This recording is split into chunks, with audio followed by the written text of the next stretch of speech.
Hello बच्चों, let's read this question and the question says that triangle ABC and triangle BDE are two equilateral triangles such that D is the midpoint of BC. The ratio of the areas of triangles ABC and BDE is. Now let's see the options. Option A 2:1, option B 1:2, option C 4:1 and option D 1:4. तो आइए बच्चों यहाँ पर इस question को अब हम solve कर लेते हैं। इस क्वेश्चन में हमसे कहा गया है कि यहाँ पर हमारे पास ए बी सी और बी डी जो हैं ये दो इक्विलेटरल ट्रायंगल्स हैं और डी जो है ये मिड पॉइंट है बी सी का। तो हमें रेशियो ऑफ एरियाज बताना है ट्रायंगल ए बी सी और बी डी का। तो यहाँ पर बच्चों हम की कॉन्सेप्ट यूज़ करेंगे। की कॉन्सेप्ट यहाँ पर हम यूज़ करेंगे if two triangles if two triangles if two triangles are similar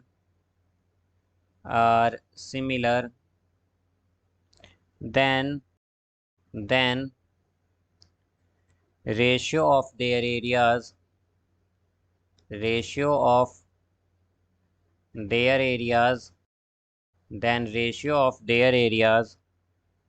is equal to the square of corresponding to the square of corresponding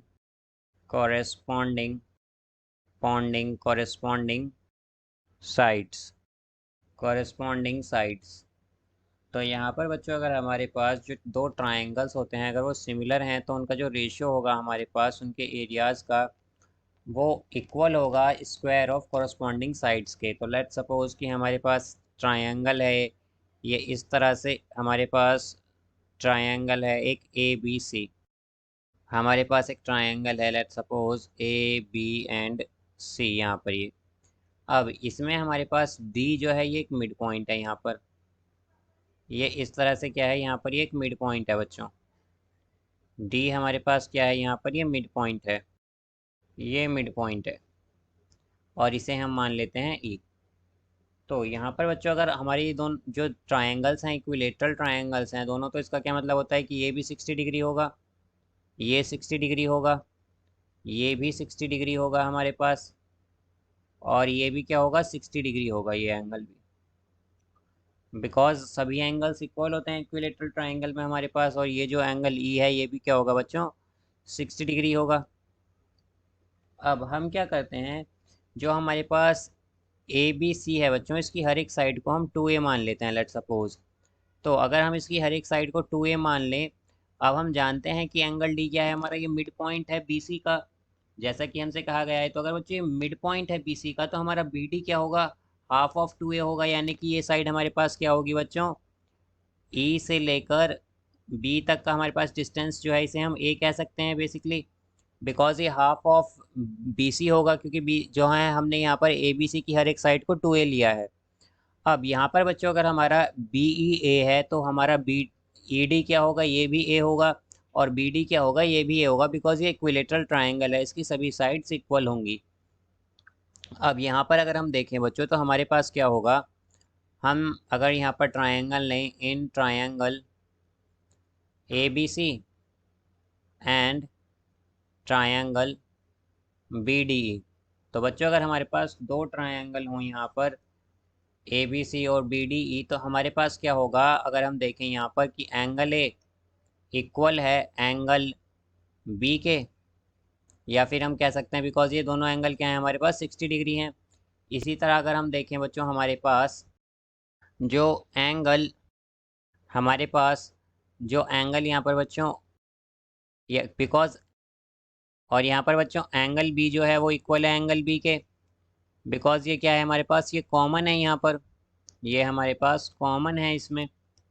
अब यहाँ पर अगर हम देखें तो हमारे पास एंगल सी जो है वो इक्वल है यहाँ पर एंगल डी के, या फिर हम कहें कि 60 डिग्री के। तो बच्चों हम क्या कह सकते हैं कि बाय एंगल एंगल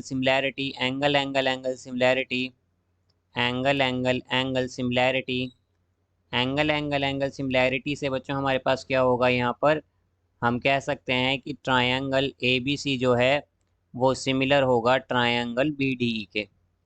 तो बच्चों अगर ये दोनों ट्राइंगल हमारे पास सिमिलर हैं तो हम जानते हैं कि सिमिलर ट्राइंगल्स में हमारे पास एरिया का रेशियो क्या होता है, वो होता है स्क्वायर ऑफ कोरस्पॉन्डिंग साइड्स के।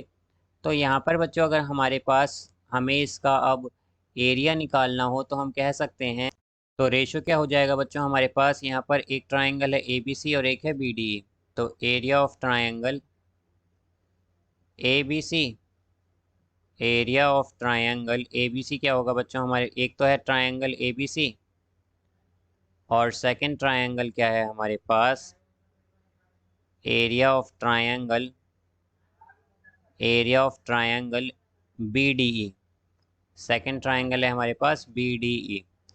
तो यहाँ पर बच्चों इनके एरिया का रेशियो क्या होगा, हमारे पास इक्वल होगा कोरस्पॉन्डिंग साइड के स्क्वायर के। तो बच्चों ए बी सी की हमारे पास हर एक साइड क्या है 2a, तो यानी कि 2a बाय, और बी डी की हर एक साइड क्या है बच्चों हमारे पास a, तो इनके स्क्वायर के। तो यहाँ पर बच्चों अगर हम देखें तो क्या होगा कि a से a कैंसिल होगा, यहाँ पर हमारे पास a से a कैंसिल होगा और ये क्या आएगा 2 आएगा। तो 2 का स्क्वायर क्या होता है बच्चों 4, तो ये 4:1 आ जाएगा हमारे पास, ये क्या आएगा 4:1 आएगा। तो यहाँ से बच्चों हम कह सकते हैं कि इसका करेक्ट आंसर होगा option C 4:1। So I hope you understood it well, best of luck, thank you.